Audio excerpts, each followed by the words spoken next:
नमस्कार, प्रादेशिक समाचार के साथ मैं सोनम। पहले मुख्य समाचार। प्रधानमंत्री नरेंद्र मोदी आज मुंबई में 141वीं अंतर्राष्ट्रीय ओलंपिक समिति के सत्र का करेंगे उद्घाटन। ओलंपिक खेलों के भविष्य के संबंध में लिए जाएंगे निर्णय। मुख्यमंत्री हेमंत सोरेन ने अधिकारियों को आगामी पर्व त्योहारों के दौरान शांति और विधि व्यवस्था के लिए सभी आवश्यक कदम उठाने के दिए निर्देश। केंद्रीय मंत्री अर्जुन मुंडा ने कहा, देश भर में 30,000 करोड़ रुपए की लागत से खुलेंगे 740 एकलव्य विद्यालय, जनजातीय बच्चों को मिलेगी बेहतर शिक्षा। झारखंड उच्च न्यायालय ने 1984 के सिख दंगा पीड़ितों के बीच मुआवजे की राशि के भुगतान मामले में राज्य सरकार से मांगा स्टेटस रिपोर्ट। और आईसीसी विश्व कप में आज भारत और पाकिस्तान की टीम आमने सामने। अहमदाबाद के नरेंद्र मोदी स्टेडियम में दोपहर 2 बजे से शुरू होगा मैच। और अब समाचार विस्तार से। प्रधानमंत्री नरेंद्र मोदी आज मुंबई में 141वीं अंतर्राष्ट्रीय ओलंपिक समिति के सत्र का उद्घाटन करेंगे। भारत में इस सत्र का आयोजन लगभग 40 वर्ष बाद हो रहा है। पिछली बार इसका आयोजन नई दिल्ली में 1983 में 86वें सत्र के लिए हुआ था। समिति के सत्र में ओलंपिक खेलों के भविष्य के संबंध में महत्वपूर्ण निर्णय लिए जाते हैं। इस सत्र में समिति के अध्यक्ष थॉमस बाख, कई मशहूर खिलाड़ी और खेल संघों के प्रतिनिधि भी शामिल होंगे। मुख्यमंत्री हेमंत सोरेन ने दुर्गा पूजा और आगामी सभी पर्व त्योहारों के दौरान शांति और विधि व्यवस्था बनाए रखने के लिए सभी आवश्यक कदम उठाने के निर्देश अधिकारियों को दिए हैं। वे कल झारखंड में वरीय पदाधिकारियों तथा वीडियो कॉन्फ्रेंसिंग के माध्यम से जिलों के उपायुक्त और पुलिस अधीक्षकों के साथ उच्च स्तरीय बैठक कर रहे थे। मुख्यमंत्री ने पूजा पंडालों और भीड़ भाड़ वाले इलाकों में विशेष सतर्कता बरतने के भी निर्देश दिए। उन्होंने सभी पर्व त्योहारों के दौरान सुरक्षा, यातायात, साफ सफाई, बिजली, पानी, एम्बुलेंस और फायर ब्रिगेड आदि की व्यवस्था दुरुस्त रखने का निर्देश दिया। देश के जनजातीय बहुल क्षेत्र में 740 एकलव्य विद्यालय खोले जाएंगे। इसके तहत जनजातीय बहुल आबादी वाले हर प्रखंड में एक विद्यालय होंगे। जनजातीय मामलों के केंद्रीय मंत्री अर्जुन मुंडा ने कल खूंटी जिले के तोरपा और मुरहू प्रखंड में एक एकलव्य आदर्श आवासीय विद्यालय का शिलान्यास किया। उन्होंने कहा कि इन विद्यालयों के निर्माण पर लगभग 30,000 करोड़ रुपए खर्च होंगे। श्री मुंडा ने कहा कि इन विद्यालयों में नवोदय विद्यालय की तर्ज पर बेहतर शिक्षा मिलेगी। उन्होंने बताया, खूंटी जिले के 254 गांवों को आदर्श गांवों के रूप में विकसित किया जा रहा है। झारखंड उच्च न्यायालय ने 1984 के सिख दंगा पीड़ितों के बीच मुआवजे की राशि का भुगतान तथा दर्ज मामलों में अब तक हुई कार्रवाई को लेकर राज्य सरकार से स्टेटस रिपोर्ट मांगा है। मुख्य न्यायाधीश संजय कुमार मिश्र और आनंद सेन की खंडपीठ ने इससे संबंधित जनहित याचिका पर सुनवाई करते हुए सरकार से पूछा कि किन किन जिलों में मुआवजे की राशि दी जानी है और इस दिशा में अब तक क्या कार्रवाई हुई है। अगली सुनवाई 1 नवंबर को होगी। आकाशवाणी के ताजा तरीन समाचारों के लिए आप हमारी वेबसाइट newsonair.com पर लॉग ऑन कर सकते हैं। ताजा समाचार X handle @AIR news alerts और Facebook page All India Radio news पर भी उपलब्ध है। आप प्रादेशिक समाचार एकांश के एक्स हैंडल @AIR न्यूज _रांची और फेसबुक, इंस्टाग्राम पेज तथा YouTube channel AIR news Ranchi पर भी हमारे बुलेटिन सुन सकते हैं। प्रादेशिक समाचार आप आकाशवाणी रांची से सुन रहे हैं। दुमका जिले में दुर्गा पूजा को लेकर तैयारियां अंतिम चरण में हैं और जानकारी दे रहे हैं हमारे संवाददाता। दुमका जिले में दुर्गा पूजा को लेकर चहल पहल शुरू हो गई है। आज लोगों ने शहर की बड़ा बांध, खूंटा बांध, रसिकपुर, महुआ डंगाल आदि तालाबों तथा पुसारू नदी में पितरों का अंतिम तर्पण किया।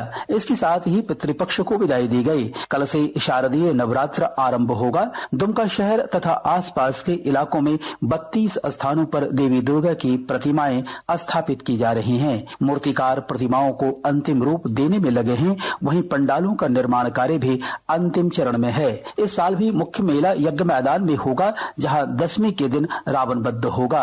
दुर्गा पूजा के दौरान शांति और विधि व्यवस्था कायम रखने के लिए जिला प्रशासन ने व्यापक तैयारी की है। RK नीरद, आकाशवाणी समाचार, दुमका। आईसीसी विश्व कप में आज भारत और पाकिस्तान की टीम आमने सामने होगी। अहमदाबाद के नरेंद्र मोदी स्टेडियम में यह मैच अपराह्न 2 बजे से खेला जाएगा। इससे पहले भारत ने अपने पहले मुकाबले में ऑस्ट्रेलिया और दूसरे मैच में अफगानिस्तान को पराजित किया। वहीं पाकिस्तान भी अपने शुरुआती दोनों मैच जीत चुकी है। भ्रष्टाचार निरोधक ब्यूरो एसीबी की टीम ने गिरिडीह जिले के जिला शिक्षा अधीक्षक कार्यालय में कल छापेमारी कर लिपिक मिथिलेश कुमार गौतम को 20,000 रूपये रिश्वत लेते रंगे हाथ गिरफ्तार कर लिया। एक अवकाश प्राप्त शिक्षक द्वारा पेंशन चालू करने के लिए रिश्वत मांगे जाने की शिकायत दर्ज कराए जाने के बाद एसीबी धनबाद ने यह कार्रवाई की। राज्यपाल सीपी राधाकृष्णन से कल राजभवन में सांसद संजय सेठ के नेतृत्व में रांची जिला दुर्गा पूजा समिति के एक प्रतिनिधिमंडल ने मुलाकात की।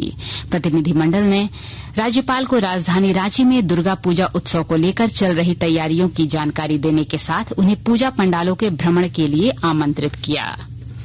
ग्रामीण विकास विभाग के सचिव चंद्रशेखर ने प्रधानमंत्री आवास योजना ग्रामीण और अम्बेडकर आवास योजना को लेकर 15 सितंबर से 10 अक्टूबर तक आयोजित चलो करे आवास पूरा अभियान की समीक्षा की। उन्होंने सभी जिलों में प्रधानमंत्री आवास निर्माण के प्रगति की जानकारी ली।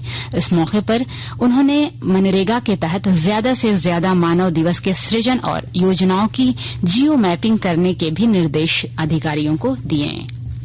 पाकुड़ जिले में जल्द जूट क्रय केंद्र खुलेगा। इस सिलसिले में ग्रामीण विकास मंत्री आलमगीर आलम ने अधिकारियों के साथ स्थल निरीक्षण किया। उन्होंने कहा कि जूट उत्पादकों को बाजार और उनकी उपज का उचित मूल्य दिलाने के लिए यह कदम उठाए जा रहे हैं।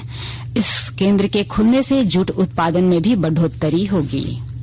राजधानी रांची में नगर राजभाषा कार्यान्वयन समिति की 25वीं बैठक में विभिन्न केंद्रीय कार्यालयों के प्रतिनिधि शामिल हुए।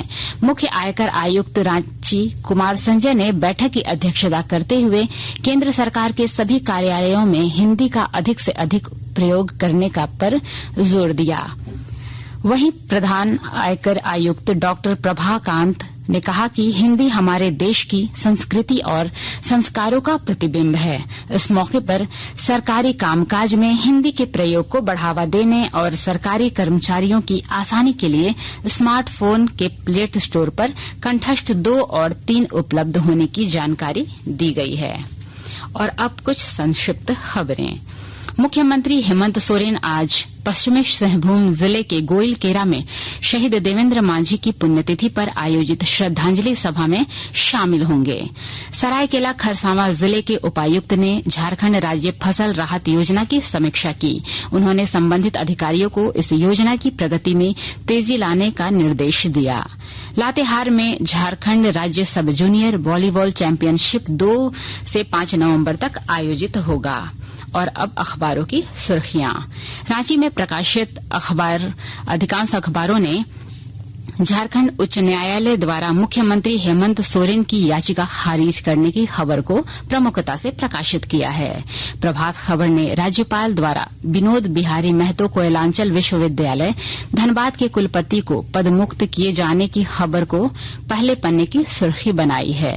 हिन्दुस्तान ने राज्य में 713 पूजा पंडालों के संवेदनशील होने से जुड़ी खबर को पहले पन्ने पर लिया है। दैनिक भास्कर की सुर्खी है, पहली बार 23 भाषाओं में होगी 6 कक्षाओं की किताबें।